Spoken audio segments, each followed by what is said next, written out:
Bonsoir, j'aurais rêvé d'une meilleure entrée en matière que les pâtés au Lida, mais bon, si c'est le choix de Maïtena, on va respecter le choix de Maïtena. Donc, Épinay-sur-Seine, c'est une ville qui n'est pas très loin d'ici, même à moins de 10 km de ce théâtre. Et je ne suis pas sûre que tout le monde connaisse, c'est la ville qui est le plus au nord de la Seine-Saint-Denis.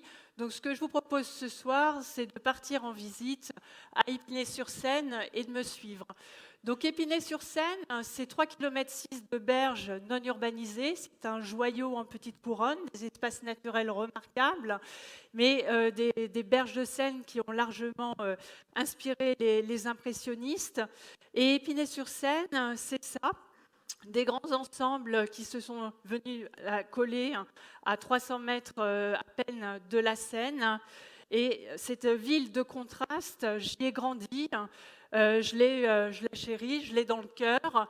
J'ai assisté à sa transformation et aujourd'hui, je participe également à sa transformation.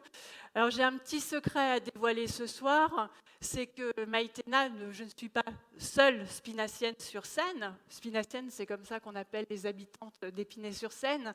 Mais en fait, nous sommes deux, puisque vous aussi, vous êtes spinacienne. Absolument. Moi, j'ai grandi rue Claire, à Épinay-sur-Seine, de 0 à 7 ans, et j'ai moi aussi cet endroit dans le cœur.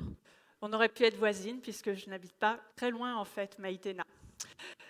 Donc le grand truc qui marche sur Épinay-sur-Seine et qui continue de marcher, c'est la rénovation urbaine, puisqu'elle concerne 4 quartiers de la ville sur 7. On a une opération de rénovation urbaine qui est terminée, une autre qui est en cours de finition sur le centre-ville, et on a également 2 opérations de rénovation urbaine qui s'amorcent, dont une qu'on va devoir travailler pendant 25 ans. Donc ce que je vous propose, c'est de faire un voyage dans le temps avec moi et dans l'espace et de venir directement où j'habite, dans le centre-ville. Donc Épinay-sur-Seine, c'était ça avant. Un urbanisme de dalle des années 60-70 et un principe simple, c'est qu'on n'avait pas besoin de poser le pied au sol en tant que piéton. On pouvait circuler sur des premiers étages, deuxième étage, et tout le sol était quant à lui dévolu à l'automobile. Et là, vous voyez des passages en coursive dans les immeubles.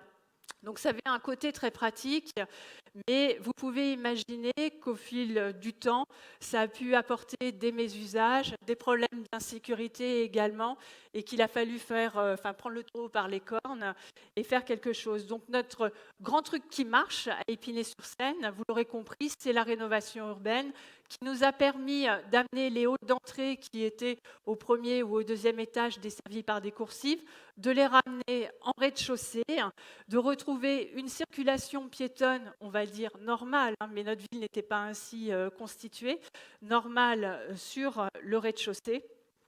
Ça nous a permis également de requalifier tous nos équipements publics. Là, vous pouvez voir le centre socioculturel du centre-ville, de pouvoir désenclaver la rue, puisqu'il y avait pas mal aussi de voies qui étaient en cul-de-sac, qui généraient notamment de l'insécurité.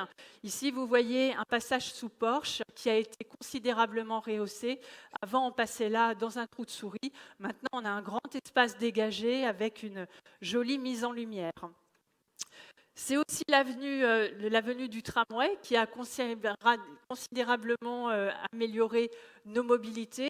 Imaginez qu'avant, ici, c'était 3 fois 2 voies circulées et aujourd'hui, vous avez un grand ruban vert qui vient recoudre l'est et l'ouest d'Épinay-sur-Seine. Au centre sportif Léo Lagrange, je voulais vous le dire. Donc, c'est juste là. Et bien sûr, nous avons pu requalifier l'ensemble de nos espaces publics, ramener des jeux d'enfants dans les quartiers, faire de nombreuses plantations. Et à Épinay-sur-Seine, l'espace public, c'est quelque chose de très précieux, puisque nous faisons partie des 30 villes les plus denses de France. Donc, à ce compte-là, chaque mètre carré d'espace public est quelque chose de précieux. Et quand on sait bien aménager l'espace, il est mieux approprié.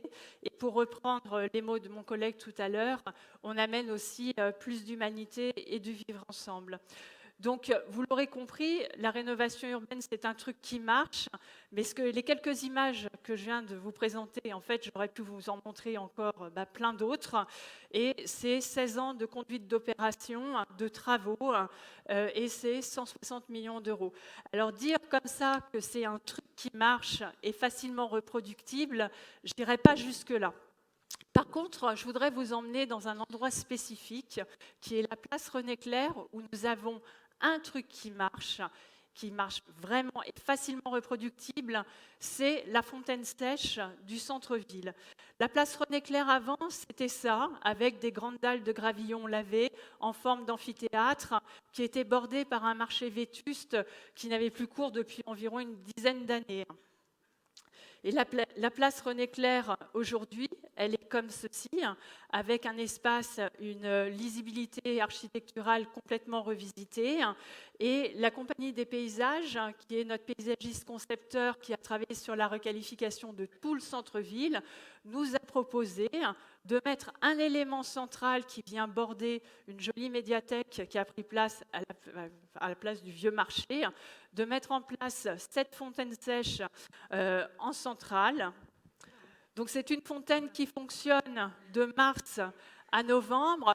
Et on peut dire pourquoi c'est un truc qui marche, c'est qu'elle est complètement habitée. C'est-à-dire que dès que la chaleur arrive, dès que les températures montent, dès qu'il n'y a pas école aussi bien sûr, les enfants viennent jouer dedans. Ils viennent passer l'après-midi, ils déposent leurs serviettes au bord de la fontaine, c'est un peu sur les pavés la plage, et les parents s'installent tout autour sur les bancs, surveillent les enfants aussi, s'assoient sur les lisses métalliques autour des plantations, et la médiathèque, qui a un dispositif hors les murs, sort les chiliennes. Vous pouvez aller emprunter un bouquin, aller lire, et moitié la tête dans le bouquin, moitié la tête sur la fontaine, avec tous ces enfants qui jouent. Alors, le prix, il y a quand même un coût sur cette fontaine sèche. La requalification générale de la place René-Clair, c'est 1% de notre investissement sur la rénovation urbaine. Je vous laisse faire le calcul, je vous ai parlé tout à l'heure de 160 millions d'euros. Donc, c'est 1%. Et la fontaine sèche, précisément, c'est 0,1% de notre budget d'investissement. Et c'est vraiment le truc qui fonctionne le plus dans toute cette rénovation urbaine. Et on peut le voir là ce soir avec les sourires des enfants.